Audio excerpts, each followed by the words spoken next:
বন্ধুসকল নমস্কাৰ আশা ৰাখিছোঁ আপোনালোক সকলো কুশলে আছে আৰু কুশলে থাকিব লাগে বন্ধুসকল আজি আপোনালোকলৈ এই সময়ত জনাবলৈ লৈছোঁ চাওক আপোনালোকে স্ক্ৰিনলৈ মন কৰিব এনপিএছৰ কৰ্মচাৰীসকলৰ বাবে শেহতীয়াকৈ এটা গুৰুত্বপূৰ্ণ ইনফৰমেশ্যন প্ৰকাশ পাইছে আৰু এই গুৰুত্বপূৰ্ণ ইনফৰমেশ্যনটোৰ বিষয়ে অৱগত হোৱাৰ লগে লগে আপোনালোকক জনাবলৈ যত্ন কৰিছোঁ আৰু আশা ৰাখিছোঁ আপোনালোকে ভিডিঅ'টোৰ সৈতে সহযোগিতা কৰিব বন্ধুসকল দেৰি নকৰাকৈ ইয়াৰ পাছৰ ইনফৰমেশ্যনটো দেখাবলৈ যত্ন কৰিছোঁ চাওক কৰ্মচাৰীসকলে 30 জুনৰ ভিতৰতে কৰিব লাগিব এই কাম এটা গুৰুত্বপূৰ্ণ ইনফৰমেশ্যন বুলি ক'ব পাৰি সম্পূৰ্ণ সবিশেষ আপোনালোকক আজিৰ এই ভিডিঅ'টোৰ জৰিয়তে খুব কম সময়ৰ ভিতৰতে জনাবলৈ যত্ন কৰিম আৰু দেৰি নকৰাকৈ আপোনালোকক জনাবলৈ যত্ন কৰিছোঁ চাওক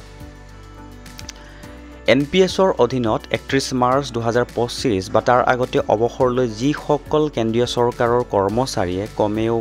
10 বছৰৰ সেৱা সম্পূৰ্ণ কৰিছে তেওঁলোকে এতিয়া ইউনিফাইড পেনশন স্কিম বা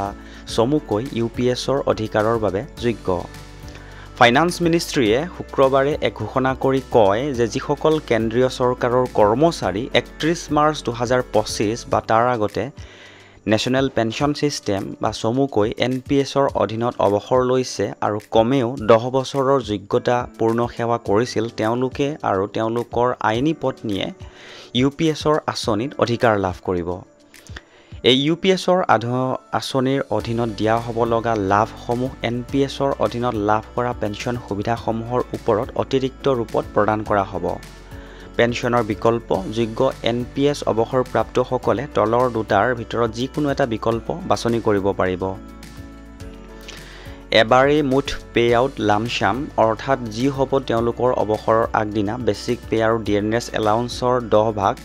1/10 প্ৰতি 6 মাহৰ পূৰ্ণ সেৱাৰ বাবে মাহেকীয়া top up monthly top up যদি তেওঁলোকৰ এনপিএছ পেনশনৰ পৰিমাণ ইউপিএছৰ আঁচনিত নিৰ্ধাৰিত পৰিমাণতকৈ কম হয় তেন্তে ডিএনএছ এলাউন্স সহ মাহেকীয়া টপ আপৰ সুবিধা লাভ কৰিব পিছে এই সুবিধাসমূহ মাত্ৰ সেইসকল অৱসৰপ্ৰাপ্ত কৰ্মচাৰী বা তেওঁলোকৰ আইনী পত্নীয়ে লাভ কৰিব যিসকলে ইউপিএছৰ আঁচনিত আবেদন কৰিব